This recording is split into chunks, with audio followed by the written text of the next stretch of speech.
I hope आप सभी लोग अच्छे से होंगे और अच्छे से हमारे लेक्चर्स का आप वीडियो देख रहे होंगे और आपसे उम्मीद करता हूं कि आप ऐसे ही देखते रहें हमारे एक बेस्ट प्लेटफॉर्म जो है कि आरटी एकेडमी।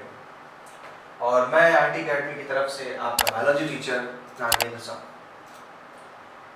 फ्रेंड्स, 12th में हम अपने सिलेबस के एंडिंग की तरफ धीरे धीरे बढ़ते चल रहे हैं और जहां पर हमारा एक चैप्टर चालू हुआ था ऑर्गेनिज्म एंड पॉपुलेशन। ये ऑर्गेनिज्म एंड पॉपुलेशन एक तरीके से हमें जीवन में ये सिखाएगा कि एक पॉपुलेशन कैसे बनती है, पॉपुलेशन में ऑर्गेनिज्म कैसे सरवाइव कर रहे हैं, कैसे उन पर बायोटिक और एबायोटिक फैक्टर का इन्फ्लुएंस रहता है। सो इस चीज को जानने के लिए हमने एबायोटिक फैक्टर को उठाया क्योंकि बेसिकली हमारी लाइफ का एबायोटिक फैक्टर का बड़ा गहरा रिलेशन है। जहां पर मैंने एक टर्म बताया था आपको, इकोलॉजी मींस हमारा और हमारे एबायोटिक कंपोनेंट एयर है, वाटर है, लैंड है, टेम्परेचर है, सॉइल है, इनका एक गहरा रिलेशन है और इस गहरे रिलेशन को हमने इकोलॉजी नाम दिया था। हमने आपको एबायोटिक फैक्टर के बारे में बताया था, उसके हमने आपको इंपॉर्टेंस बताई थी वाटर का, सॉइल का। आज हम अपने इस लेक्चर में अपने ऑर्गेनिज्म को उस एबायोटिक कंपोनेंट से, उनके इन्फ्लुएंस से बचने के कुछ तरीके सिखाएंगे। मींस पहले हमने जाना एबायोटिक फैक्टर क्या है और अब हम जानेंगे कि कैसे हम ऑर्गेनिज्म, हम सभी इसमें इंक्लूडेड हैं, हम ऑर्गेनिज्म इन एबायोटिक फैक्टर से अनछुए रह जाएंगे। तेज बारिश से कैसे बचना है, टेम्परेचर बहुत ज्यादा है तो हमारी बॉडी क्या करेगी, टेम्परेचर कम है तो क्या करेगी, इन सारी चीजों को पढ़ते हैं। तो इंटरेस्टिंग टॉपिक है, चलिए जानते हैं कुछ अदर एनिमल्स के बारे में। टॉपिक हमारा है responses to abiotic factors, adaptation, कैसे रिस्पॉन्स करेंगे हम एबायोटिक फैक्टर्स का। और चैप्टर चल रहा है हमारा ऑर्गेनिज्म एंड पॉपुलेशन। ओके, चलिए कंटिन्यू करते हैं। फर्स्ट थिंग, आप देख रहे हैं कुछ नन्हे मुन्नों का हाल बुरा है, इनको कहीं पर भयंकर गर्मी लग रही है तो भाई साहब को भयंकर जाड़ा लग रहा है। क्या एडेप्टेशन है, क्या हो रहा है ये देखते हैं। चलिए क्या कर रहे हैं, response to abiotic factors, abiotic factors का रिस्पॉन्स हो करना है। गर्मी से जीभ निकली आ रही है इनकी, क्यों, गर्मी बहुत ज्यादा है, डिहाइड्रेशन हो रही है, पानी की बोतल हाथ में लिए हुए। अब गर्मी क्या है, टेम्परेचर ज्यादा हो गया, टेम्परेचर ज्यादा है मतलब एबायोटिक फैक्टर ने इनको टच कर लिया भयंकर तरीके से।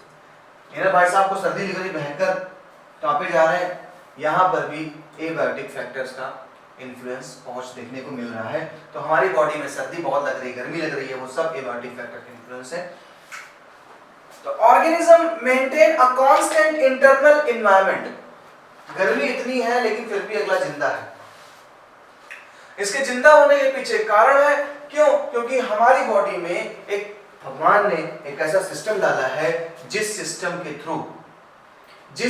के थ्रू हम इस धरती पर एक हद तक हाई टेम्परेचर को भी बर्दाश्त कर जाएंगे, एक हद तक लो टेम्परेचर को भी बर्दाश्त कर जाएंगे। इस सिस्टम को हमने होम्योस्टैसिस नाम दिया। होम्योस्टैसिस क्या था, organisms maintain a constant internal environment despite varying external environmental condition। हम या अदर एनिमल्स भी हैं, गर्मी बहुत पड़ेगी, हमारी बॉडी में स्वेटिंग स्टार्ट हो जाएगी और आप देखते हैं कि पसीना निकलने के बाद जब हवा चलती है तो बॉडी ठंड रहती है, ठंडक मिलती है। ये होम्योस्टैसिस है आपकी बॉडी को टेम्परेचर मेंटेन करने।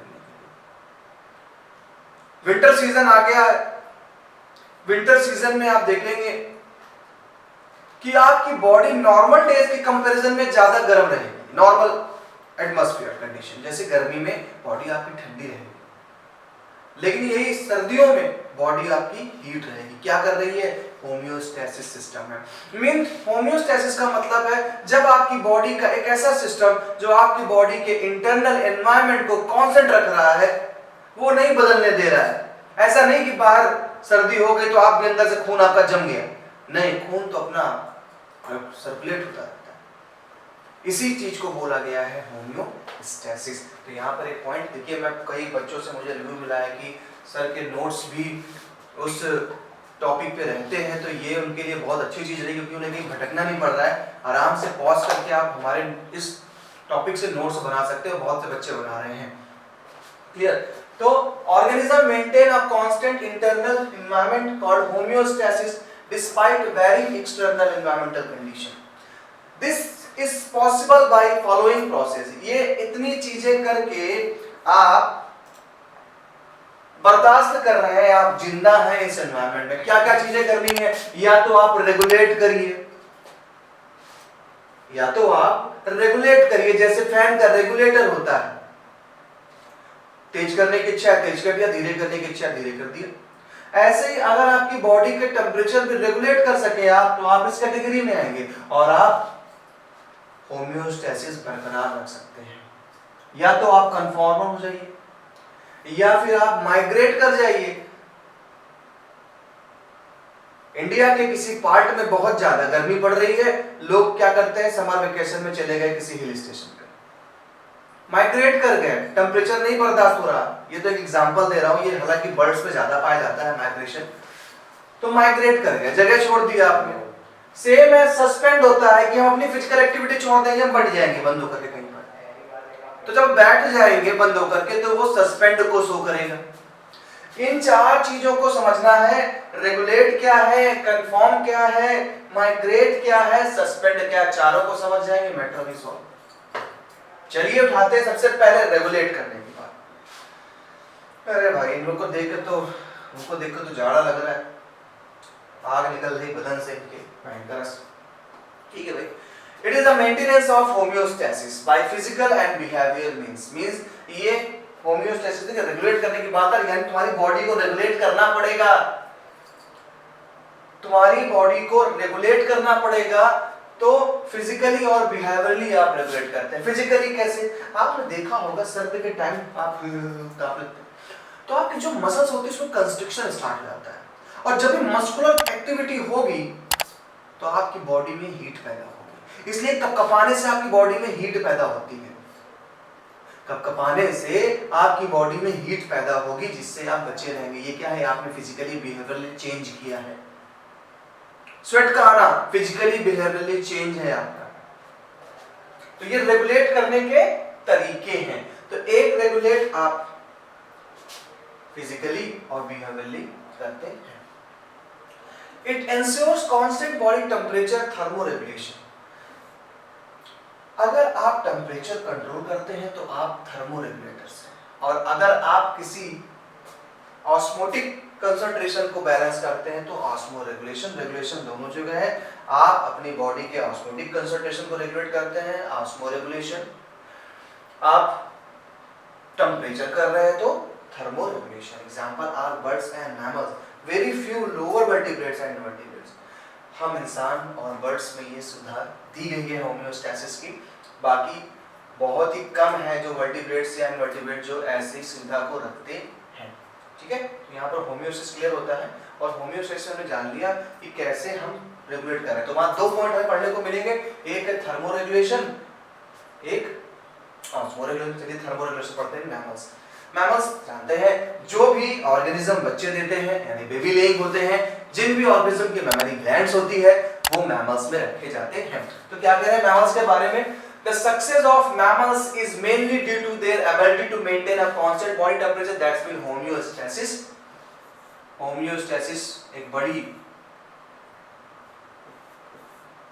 उपलब्धि मिली, साफ साफ कह रहा है कि मैमल सक्सेस केवल इसीलिए हुआ है, हर जगह अपनी छाप छोड़ दी है मैमल्स ने। हम सभी मैमल्स हैं, एनिमल्स, मैमल्स, जितने भी बेबी लेइंग ऑर्गेनिज्म है सब मैमल्स हैं।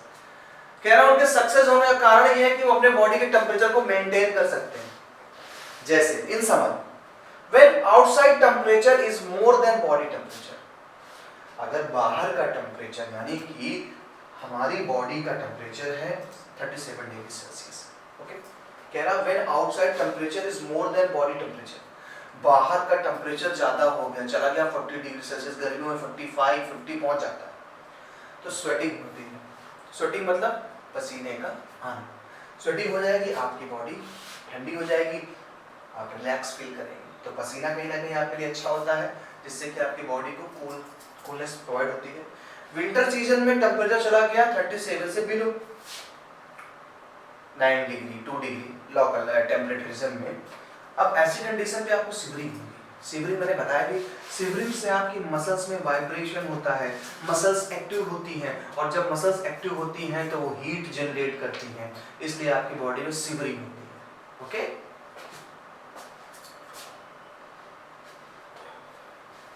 Thermoregulation is energetically expensive. Expensive का मतलब यहाँ किसी से पैसा लेके उधार नहीं करना है। एक्सपेंसिव का मतलब इसके लिए आपको कीमत चुकानी पड़ेगी in the form of ATP. ये एटीपी की बात कर रहे हैं कि ये एक्सपेंसिव है, एनर्जी खत्म हो जाएगी आपके पास अगर थर्मोरेगुलेट करना है।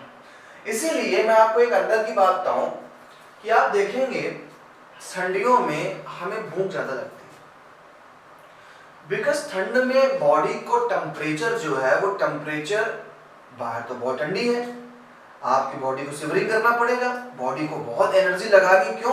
क्योंकि भाई आपको बचाना है, आपकी बॉडी का टेम्परेचर 37 डिग्री सेल्सियस रखना है, तो इसके लिए हीट पैदा होती है, एनर्जी जनरेट होती है। तो ये एक्सपेंसिव है, इसके लिए आपको ऊर्जा की यानी एनर्जी की कीमत अदा करनी पड़ेगी। इसीलिए ज्यादा खाते हैं तो ज्यादा एनर्जी जनरेट होगी। Specially for small animals, shrew, hummingbirds, इन लोगों को बड़ा कीमत देते हैं। छोटे छोटे जानवर हम लोग तो जब चाहे उठा खा लेंगे। They have a larger surface area related to their, क्योंकि इनकी बॉडी का सरफेस एरिया लार्जर होता है। एक चीज पे ध्यान रखिएगा, आप कहेंगे सर ये तो स्मॉल ऑर्गेनिज्म है, ये तो छोटे ऑर्गेनिज्म है, सरफेस एरिया कैसे इनका ज्यादा हो जाएगा? तो एक बात समझ जाइए अच्छे से, जितने ऑर्गेनिज्म छोटा हो जाएगा उसका सरफेस एरिया बड़ा हो जाएगा। जैसे आप अमीबा की बात करें या अमीबा पैरामीशियम की बात करें, अब बेचारा ये यूनिसेलुलर ऑर्गेनिज्म है, क्लियर? अब जितना ज्यादा इसको टेम्परेचर अफेक्ट कर सकता है उतना हमारी बॉडी को नहीं, क्योंकि हमारी बॉडी के बहुत से ऑर्गन डेप्थ में अंदर है, डायरेक्ट नहीं अटैक कर पा रहे। तो अमीबा में जितनी छोटी बॉडी है डायरेक्ट उसको एनवायरनमेंट अफेक्ट कर रहा है। तो कह रहा है हमिंग बर्ड हो या फिर हमारा श्रू हो, इसको बेचारों को बहुत कीमत अदा करनी पड़ती है, बिकॉज इनका बॉडी सरफेस एरिया क्या है, ज्यादा होता है। So they lost body heat very fast when it is cold outside. अगर बाहर ठंडी हो तो बहुत जल्दी ये टेम्परेचर लॉस कर देते हैं। Then they have to expend much energy to generate body heat. Therefore, very small animals are rare in polar region. इसीलिए बहुत छोटे ऑर्गेनिज्म पोलर रीजन में नहीं मिलेंगे। पॉइंट नोटेबल है स्किल बेस्ड क्वेश्चन के लिए। क्यों पोल्स पे स्मॉल एनिमल्स नहीं मिलेंगे? क्योंकि स्मॉल एनिमल्स होगा तो उनका सरफेस एरिया ज्यादा होगा और टेम्परेचर उनको बहुत जल्दी इन्फ्लुएंस करेगा। इसलिए पोल्स पे आपको जितने एनिमल दिखेंगे बेसिकली बहुत बड़े बड़े एनिमल्स होते हैं। पोलर बियर हो गया, है ना, या फिर हमारे जो क्या होते हैं जो नॉर्मल ओशियंस में रहते हैं, अभी दिमाग में नहीं कर रहा है, ठीक है, पेंगुइन्स हो गए, पेंगुइन्स का भी साइज काफी बड़ा होता है। तो आपको सारे बड़े एनिमल वहां पर मिलेंगे। ये एक चार्ट बहुत ही ज़्यादा इम्पोर्टेंट है हमारे एग्जाम के लिए, बहुत क्वेश्चन पूछा गया है। तो ये तो बोर्ड का एक अच्छा सा क्वेश्चन है सेमेस्ट्री का, इस पे क्वेश्चन तैयार होगा, आपको ये दे देगा और आपसे यहाँ पर ए, यहाँ पर नेम को हिडन करके बी सी ऐसे करके पूछा। ये है क्या? बेसिकली ये एक रिलेशन है, एक ग्राफ दिखाया गया है। ये एक्सटर्नल लेवल है, मतलब टेम्परेचर का एक्सटर्नल लेवल ये है, एंड ये इंटरनल लेवल है। यानी अगर हम किसी माहौल में हैं, हमारी बॉडी का अंदर का टेम्परेचर इंटरनल लेवल को डिफाइन कर रहा है, बॉडी के बाहर जो भी टेम्परेचर है वो एक्सटर्नल लेवल को डिफाइन कर रहा है। आप अगर देखेंगे ब्लू वाले पार्ट को, अब देखिए जैसे जैसे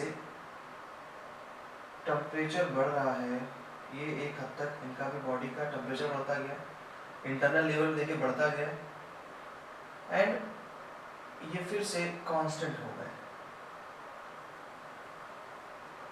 पहली लाइन इनको लर्न करने के लिए सबसे पहले आप लर्न करिए ये जस्ट मिडलैंड। जैसे देखिए एक्सटर्नल टेम्परेचर बढ़ता जा रहा है, इंटरनल भी बढ़ता चला जा रहा है, दोनों एक साथ चल रहा है। यानी जो बाहर का टेम्परेचर है, जो बाहर का टेम्परेचर है इंटरनल लेवल का, एक्सटर्नल लेवल का, वही इंटरनल लेवल। देखिए एक्सटर्नल बढ़ रहा है, ग्रीन वाले की बात चल रही, इंटरनल भी बढ़ रहा है, एक्सटर्नल बढ़ा, इंटरनल बढ़ा, दोनों साथ में बढ़ रहे हैं। अब जब दोनों साथ में, जैसे जैसे एक्सटर्नल बढ़ता रहा, इनकी बॉडी का टेम्परेचर भी बढ़ता जा रहा है। और ऐसे ऑर्गेनिज्म को हमने जिस कैटेगरी में रखा, वो कैटेगरी हमारी है कन्फॉर्मर्स। कन्फॉर्मर्स बहुत ही कोल्ड ब्लडेड ऑर्गेनिज्म है। याद रखिएगा, कन्फॉर्मर्स हमारे कोल्ड ब्लडेड ऑर्गेनिज्म है। कोल्ड क्यों है? क्योंकि भाई आप बाहर के टेम्परेचर के साथ अपने बॉडी का टेम्परेचर भी बढ़ाते चले जा रहे हैं, तो आप ठंडे खून वाले हैं, आप कोल्ड ब्लडेड ऑर्गेनिज्म हैं। और हमने इनको क्या बोला? कन्फॉर्मर्स। ये है कन्फॉर्मर्स, अंदर बढ़े बाहर बढ़ गए। इसीलिए आपको कभी भी फ्रॉग अभी सीजन में नहीं दिखाई पड़ेगा। ठंड में रेप्टाइल्स मोस्टली गायब हो जाएंगे, रेप्टाइल्स नहीं दिखेंगे आपको, बिकॉज वो कोल्ड ब्लडेड होते हैं। बर्ड्स दिखेंगी लेकिन रेप्टाइल्स नहीं दिखाई पड़ेंगे, लिजर्ड नहीं दिखेंगी आपको। क्यों? क्योंकि कोल्ड ब्लडेड, बाहर ठंडक हो गई। जानते हैं कि अगर बाहर टेम्परेचर बढ़ गया तो हमारी बॉडी के अंदर का भी टेम्परेचर बढ़ जाएगा। बाहर घट गया तो अंदर भी घट जाएंगे, मर जाएंगे हम। इसलिए भैया कहीं दुबक के बैठ जाओ, किसी एस्टिवेशन पे चले जाओ, चाहे हाइबरनेशन हो, जाए एस्टिवेशन, चाहे विंटर स्लीप पे चले जाइए, बॉडी को विंटर स्लीप पे रख के खा पी करके दुरुस्त है पड़े, 3-3, 4-4, 5 महीने नहीं निकल रहे है ना। तो ये कन्फॉर्मर्स होते हैं। दूसरे हमारे एक अच्छे लोग जो अपने बॉडी का टेम्परेचर कांस्टेंट रख रहे हैं, अच्छे से आप देख रहे हैं रेड वाली लाइन को, ये रेगुलेट कर रहा। बाहर का टेम्परेचर बढ़े तो बढ़े, अपना टेम्परेचर नहीं बढ़ने देना है। बाहर का टेम्परेचर बढ़ने दो, अपना टेम्परेचर नहीं बढ़ेगा। अब अपना टेम्परेचर नहीं बढ़ेगा तो सिंपल सी बात है, कार्यक्रम चल रहा है, अपना टेम्परेचर बॉडी का बढ़ा नहीं रहे। तो ये हुए रेगुलेटर। ये आ गए मैमल्स और बर्ड्स। तो हम वार्म ब्लडेड होते हैं। तो रेगुलेटर जो होते हैं ये होते हैं वार्म ब्लडेड। रेगुलेटर हो गए वार्म ब्लडेड। क्यों? क्योंकि ये रेगुलेट कर रहे हैं टेम्परेचर को। बाहर बढ़ेगा, हम 37 डिग्री सेल्सियस पे हैं तो रहेंगे। नेक्स्ट, अब कुछ ऐसे होते हैं जो पहले तो जोश में बढ़ जाते हैं। देखिए पहले बढ़े, ब्लू वाले लाइन पहले बढ़े, लेकिन एक टाइम के बाद फिर ये कांस्टेंट हो गए। पहले बढ़े देन कांस्टेंट हो गए। ऐसे जो ऑर्गेनिज्म है उनको पार्शियल रेगुलेटर कहा जाता है। पार्शियल रेगुलेटर है, पूरी तरीके से नहीं। शुरुआत में टेम्परेचर बाहर बढ़ा तो अंदर ही बढ़ता चला जा रहा है, लेकिन एक पॉइंट पे आने के बाद ये रेगुलेट करने लगते हैं अपनी बॉडी को। इसमें कंगारू रैट भी आएगा, बता दूंगा अभी।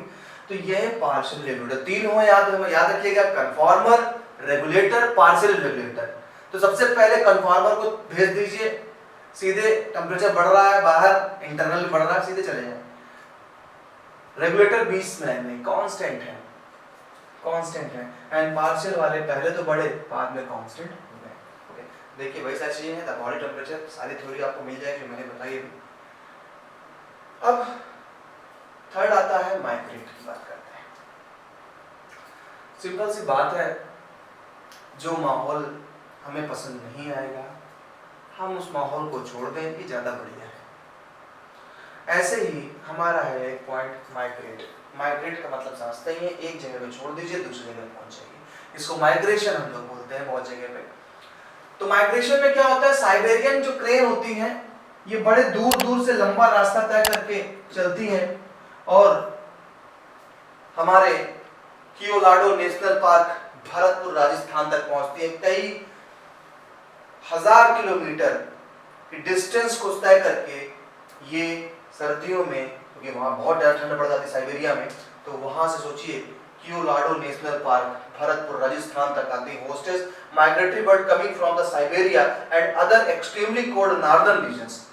सोचिए हजारों किलोमीटर का सफर ये कैसे करती होंगी और कैसे ये किस रास्ते को समझ पाती होंगी, एक बहुत बड़ा सोचने वाली बात है। लेकिन ये वहां से माइग्रेट कर रही हैं। इनको पता है कि वहां ठंड बहुत ज्यादा है। मैमल्स, सॉरी बर्ड्स, ये वार्म ब्लड होती है लेकिन वहाँ टेम्परेचर बहुत गिर जाता है, तो भैया सिंपल सी बात है कि अब गिर जाएगा तो यहाँ से फरार हो लो। अपने बच्चों के साथ सब पूरा परिवार हजारों किलोमीटर की दूरी को उड़ करके क्रॉस करते हैं और हमारे राजस्थान में क्योलाडो नेशनल पार्क पर आते हैं। नेक्स्ट आता है हमारा सस्पेंड। सस्पेंड क्या होता है? कुछ लोग का ये मानना है कि भैया, हालांकि ये सांप बहुत ही छोटे मोटे ऑर्गेनिज्म में पाया जाएगा, कि शांत होके बैठ जाओ, टेम्परेचर बढ़ रहा है, अपना खाना वाना बोलिए बिस्तर पकड़ो, बैठे रहो, अपने सराउंडिंग एक हाईली रेसिस्टेंस मेम्ब्रेन तैयार कर लो, वही रुक जाओ। तो सस्पेंड में क्या है? In bacteria, fungi, lower plants, thick walled spores help to survive unfavourable condition. Unfavourable तुम्हारी इच्छा का नहीं है, अनफेवरेबल कंडीशन पे under suitable condition they germinate. जब सुटेबल कंडीशन आता है तो ये जर्मिनेट करेंगे, तो ये स्पोर्स बना लेते हैं, स्पोर्स बनाते हैं, तो स्पोर्स में ढके हुए हैं, और जब फेवरेबल कंडीशन आएगी तो ये स्पोर्स से बाहर निकल आएंगे। Seeds and some vegetable reproductive structures भी होते हैं, जैसे कि आप पोटैटो देखते हैं, पोटैटो में उसके आई से एक नया प्लांट निकल आता है, ये सब एक तरीके का सस्पेंडेड बिहेव है, जिससे ये सरवाइव करते रहते हैं। देखिए बहुत से दिए इन animals example are hibernation of bears during winter. Hibernation का मतलब क्या है? ये बेचारे विंटर में हाइबरनेशन के लिए चले जाते हैं। हाइबरनेशन मतलब कि एक विंटर स्लीप, ठंड बहुत है, सो जाओ। Aestivation of some snails and fishes during summer. अब देखिए गर्मियों में आप देख ऐसे महसूस कर सकते हैं स्नेल्स कैसे एक पेड़ पे लिपटे हुए हैं। किस लिए लिपटे हैं? क्योंकि एस्टिवेशन कर रही है। एस्टिवेशन होता है समर में और हाइबरनेशन होता है विंटर में। अब एक फंडा आपको बता दूं, कैसे इन चीज को डिफरेंशिएट करें, क्योंकि बहुत कंफ्यूजन होती है हाइबरनेशन क्या है एंड एस्टिवेशन क्या है ना। देखिए एच से हाइबरनेशन, एच से हॉट, एच से हाइबरनेशन, एच से हॉट, और हॉट को जरूरत आपको सर्दियों में पड़ेगी मेरे भाई। भाई गर्माहट की जरूरत, ब्लोअर चलाना है, आग सेकना है, आपको सर्दी में पड़ेगी, तो ऐसे याद रखिएगा H for hibernation, H for hot, और हॉट की जरूरत पड़ेगी सर्दियों में, इसलिए ये वाला कार्यक्रम जो होता है हाइबरनेशन, ये होता है विंटर में। बस ये हो गया विंटर में हाइबरनेशन, और समर में हो गया हमारा एस्टिवेशन। देखिए एस्टिवेशन कर रहे हैं स्नेल्स हमारे, कैसे सिमट के एक पेड़ पे रह गए, कुछ जमीन बहुत गर्म है, पेड़ पे है तो थोड़ी हवा लग रही है, कार्यक्रम चल रहा है, ठीक है। एंड डाइपास, डाइपास क्या है? A stage of suspended development of many zooplankton in lakes and Pond's.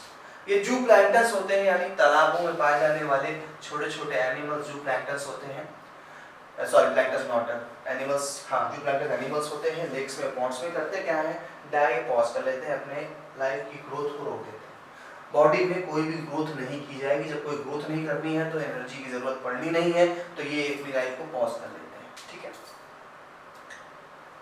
Adaptation, हमने जान लिया सारे मेथड को, क्या था हाइबरनेशन, क्या था एस्टिवेशन। अच्छा उधर चले जाए पहले पॉइंट पे, जहाँ पे मैंने बताया था कि आपको अगर जिंदा रहना है तो आपकी बॉडी 4 फंक्शन शो करेगी, या तो वो कन्फॉर्मर्स हो, या रेगुलेट करेंगे, या सस्पेंड करेंगे, एंड या आप माइग्रेट करेंगे। उन सारी प्रोसेसों को जानने के बाद अगला इंपॉर्टेंट पॉइंट आता है एडेप्टेशन। आप अच्छे से देख रहे हैं एक पोलर बियर पोल्स पे प्रेडेशन के लिए इसके बॉडी का कलर काफी मैच कर जाता है इसके आइस से। सेकंड, जिंदा रहने के लिए इसमें अच्छी खासी फैट की क्वांटिटी होती है जो इसे इंसुलेट करता है। कैमलियन की बात करें तो कैमलियन अपने शिकार से बचने के लिए या शिकार करने के लिए जिस ऑब्जेक्ट पे बैठता है उस वैसा ही कलर कर लेता है, कैमोफ्लेज करता है। कैक्टस, ये बेचारा डेजर्ट्स में पाए जाने वाले जेरोफाइटिक नेचर के ये प्लांट्स हैं जो वाटर को एब्जॉर्ब करने के लिए अपने लीफ को त्याग देते हैं। लीफ स्पाइन में बदल जाती है कांटों में, और वाटर काफी अच्छा स्टोर करके रखते हैं। क्योंकि अब देख रहे हैं सब लोग अपने अपने बॉडी में चेंज कर रहे हैं। कैमल अपने हम्प में फैट का अच्छा खासा स्टोर रखता है, और उस फैट के ऑक्सीडेशन से वाटर का फॉर्मेशन करता है। इनके हम्प देखिए कितने बड़े बड़े।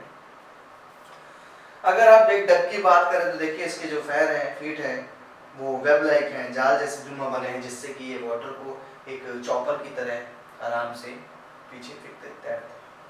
तो सिंपल से आप देख रहे हैं हर एक ऑर्गेनिज्म ने अपने बिहेव को बदला, अपनी बॉडी को बदला।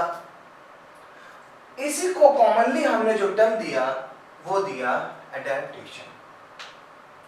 यानी जब कोई ऑर्गेनिज्म अपने फिजियोलॉजिकली यानी अपने वर्किंग के तरीके को, अपने मॉर्फोलॉजिकली स्ट्रक्चर को बदलने का काम करता है उस माहौल के लिए, तो आप उसे बोलते हैं एडेप्टेशन। तो डेफिनेशन आपके सामने है, adaptation is the morphologically, physiologically and behaviourally attribute that, attribute मतलब characteristics, that enable an organism to survive and reproduce in its habitat. Habitat एक नेचुरल हाउस जहाँ पर वो है। अगर कैमल डेजर्ट्स में अपने आप को जिंदा रखने के लिए कुछ भी मॉर्फोलॉजिकली यानी देखने पे, अपने फिजियोलॉजिकली जो वर्किंग है, एंड ये कहते हैं कि कैमल को भले पानी ना पिले लेकिन एक बार एक पानी में इतना पीता कि बहुत हद के पार, तो चेंज करना है अपने फिजिकल फिजियोलॉजिकल को चेंज करना है, वर्किंग को चेंज करना है। तो ये सारी कॉमन जो चीजें हुई, इसीलिए आपने क्या बोला, adaptation. Many adaptation have evolved over a long evolutionary time and are genetically fixed. बहुत से ऐसे एडेप्टेशन हैं जो ये आज देख रहे हैं, आज नहीं भैया, हजारों साल का त्याग है इसके पीछे। हजारों साल बाद कहीं आप एडेप्टेशन अपना पाते हैं कुछ लोग। अब इसे कैमलियन तो तुरंत जिस पेड़ पे बैठा उसका कलर ले लिया, जस्ट इसने ले लिया, लेकिन जेनेटिकली इसको मिला है। तो अडेप्टेशन एक लंबी चेन है, बहुत साल पहले से लोग धीरे धीरे अडेप्ट करते चले आए। वो मरे, दूसरी पीढ़ी आई, उसने अडेप्टेशन किया, वो गए, हजारों साल लग जाते हैं, तब कहीं जाकर के वो अडेप्टेशन आपकी बॉडी में जेनेटिकली फिक्स हो जाता है कि अब वो कैरेक्टरिस्टिक आपसे आपके बच्चों में जाएगा। ठीक है, चलिए आगे देखते हैं। कैंगारू रैट का मैंने जिक्र किया था। ये रैट कैंगारू जैसे चलते हैं। क्या कैंगारू रैट ने किया, देखिए नॉर्थ अमेरिका डेजर्ट्स में पाए जाते हैं हमारे kangaroo rat. Internal fat oxidation gives water, यानी जब ये फैट का ऑक्सीडेशन करते हैं, फैट का ऑक्सीडेशन करते हैं तो इनको एनर्जी तो मिलेगी मिलेगी, साथ ही साथ वाटर भी जनरेट होता है।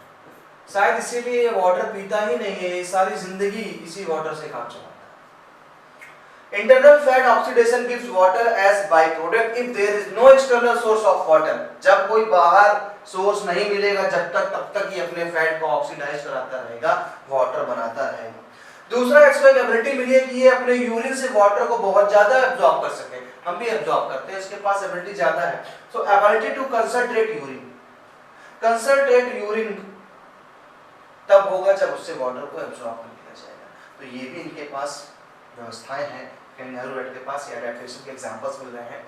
अगर बात करें एडेप्टेशन ऑफ डेजर्ट्स प्लांट्स, तो presence of thick cuticle, cuticle का थिक होना, जैसे कि मैंने बताया क्यूटिकल बहुत थिक होती है, एक तरीके से वो इनहिबिट करता है ट्रांसपायरेशन को। देन उनकी लीफ होती है, स्पाइन्स में कन्वर्ट हो जाती है।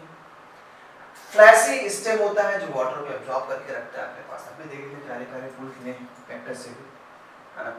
कुछ ऐसे प्लांट्स हैं जिनमें सनकन स्टोमेटा पाया जाता है। सनकन स्टोमेटा मतलब स्टोमेटा डेप्थ में पाया जाता है, पिट्स में पाया जाता है, जिसके कारण ट्रांसपायरेशन नहीं होगा। ये प्लांट्स के एडेप्टेशन है। CAM photosynthetic pathway enable their stomata to remain close during day time. Desert वाले प्लांट का स्टोमेटा डे टाइम बंद होता है। ये दूसरे मेथड से लाइट रिएक्शन और डार्क रिएक्शन पूरी करते हैं। ऐसे प्लांट्स को कैम प्लांट्स बोलते हैं। Desert plant like Aponcia have no leaves, they are reduced to spines. वो spines में चली जाती हैं, जैसा कि मैंने बताया अभी आपको। अब कुछ मैमल्स में देखिए, मैमल्स में एक चीज मैं बता दूं पहले आपको। ब्लबर नाम की एक चीज होती है जो एनसीईआरटी लिखती है, ब्लबर। ब्लबर होता क्या है? ब्लबर अगर इनकी स्किन को रिमूव किया जाए, तो देखिए स्किन को रिमूव किया गया यहाँ पे इनकी, अगर इनकी स्किन को रिमूव किया जाए तो नीचे फैट की एक लेयर मिलती है, मजबूत फैट की लेयर। ये एक सील है, मजबूत फैट की लेयर होती है, इसे ब्लबर कहते हैं। ये ब्लबर के कारण टेम्परेचर इनका कुछ बिगाड़ नहीं पाता है, इनकी इंसुलेशन बहुत तगड़ा मिलता है इनको। तो mammals from colder climates have shorter ears and limbs to reduce heat loss, this is called Allen's rule.